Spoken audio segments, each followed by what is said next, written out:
As stimulus checks begin going out to millions of Americans, there's one group most in need who may struggle to get it: the homeless. So advocates around the country are working to make sure those living on the streets or in their cars have access to this much needed relief. Here's ABC's MaryAlice Parks. Trisha Lee says she has not had any luck so far collecting one of those stimulus checks offered from the federal government during the pandemic, although she and her son are facing incredibly hard times. For the past year, she's lived on and off the streets in downtown Chicago after she lost her job and her apartment. She says she tried to sign up online for the payment, but with libraries closed, figuring out the right forms felt impossible. It's very hard when your cell phone, you don't have your minutes on it or whatever, you don't have Wi-Fi, you can't call them, you can't contact them. Still, after all the effort, another roadblock. I found out I was approved. They emailed me back and said, you were approved. And then because I didn't have an address, they couldn't mail anything to me. No address, no money. Yeah, the people just give up. Just makes it too difficult. Too depressing, actually. Trisha is not alone. Local officials say housing insecurity has risen sharply across the country in this last year, with more people living in their cars and on the street. While national stats for 2020 aren't available yet, according to a new report from the Department of Housing and Urban Development, over 580,000 people experienced homelessness even before the pandemic began. Without basic resources, many of the most vulnerable Americans have struggled to get direct payments they were eligible for. But across the country, advocates have stepped in. Ryan Spangler with Heartland Alliance in Chicago is helping people like Trish. So far, he's worked with hundreds of local residents to navigate the red tape and hurdles to get their payments. We were able to go out there with laptops and hotspots and help folks sign up for the stimulus. The question that we asked ourselves was, how can we ensure that people that have a right to this money, but have barriers, actually get it? The third round of stimulus checks were approved, as you know, and looks like we should probably receive the check, I'm guessing, in the next 2 to 3 weeks. I mean, he went over and beyond. With Ryan's help, Chanel was able to receive her direct payments. With the aid she received in December, she says she bought food and propane. Without it, she's not sure how she would have gotten through the winter. I don't know. A lot of blankets, I guess. Experts say an estimated 10 million of the poorest Americans had not recently needed to file tax returns. Because of that, they were not automatically in the IRS's system to receive direct stimulus payments this last year. Even after people were signed up, if they did not have bank accounts, they were either sent debit cards or paper checks. And cashing those paper checks could be a challenge. Do you feel like that's been an issue with the majority of people you've worked with? Don't have bank accounts right now? Yes, the vast majority. Most folks are getting the paper checks and then being like, okay, what do I do with this now? Because I don't know how to, I can't really cash it because I don't have an ID. And then, the DMV's closed and I can't get his socials. In Birmingham, Alabama, Erica Robbins worked with individual bankers she knew to make sure some of her neighbors could get checks cashed.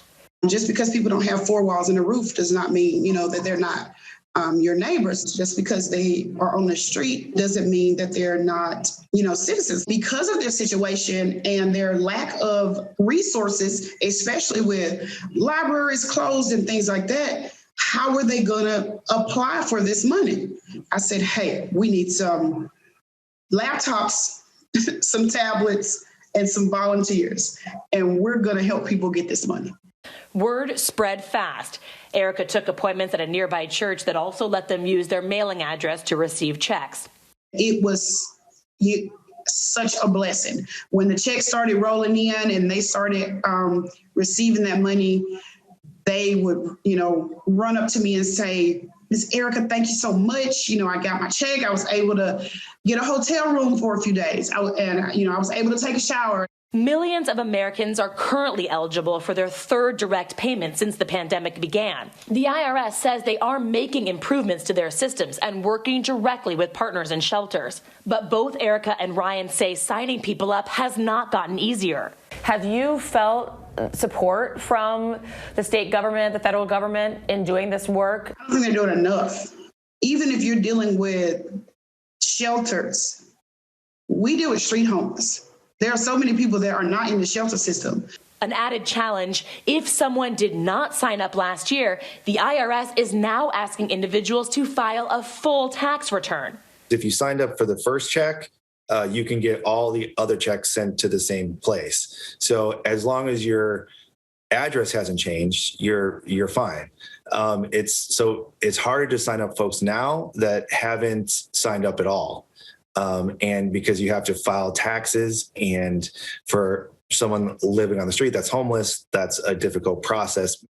In Burlington, North Carolina, Janet Triola runs Fresh Start Alamance and helped Donald McBride secure his stimulus check, which he says he used to buy food and pay for a temporary place to stay. I don't know how to work on that computer, no way. I mean, be honest, I wouldn't know how to do that stuff. She helps all of us out on anything she can. And that's a blessing. But Janet says jobs and affordable housing are still too hard to come by. So a stimulus check is great, but it's a Band-Aid. And it's really hard to get a job if you don't have certain skills, or because there are so many people looking for jobs, you can't get housing and you can't keep housing if you don't have a job. The latest COVID relief package includes $5 billion for emergency homeless services, another $25 billion in rental assistance, as well as funding for substance abuse treatment, healthcare, and childcare. A $1,400 check is obviously not enough to solve someone's homelessness, but it is an incredibly important incentive for people to address some issues that may be barriers. It'll give people money for down payments, money to pay utility arrearages, money to be able to afford rent for a couple of months. So it is an enormous positive outcome for people living on the margins, and especially those who have gone into homelessness. For ABC News, I'm MaryAlice Parks. Hi, everyone. George Stephanopoulos here. Thanks for checking out the ABC News YouTube channel. If you'd like to get more videos, show highlights, and watch live event coverage, click on the right over here to subscribe to our channel. And don't forget to download the ABC News app for breaking news alerts. Thanks for watching.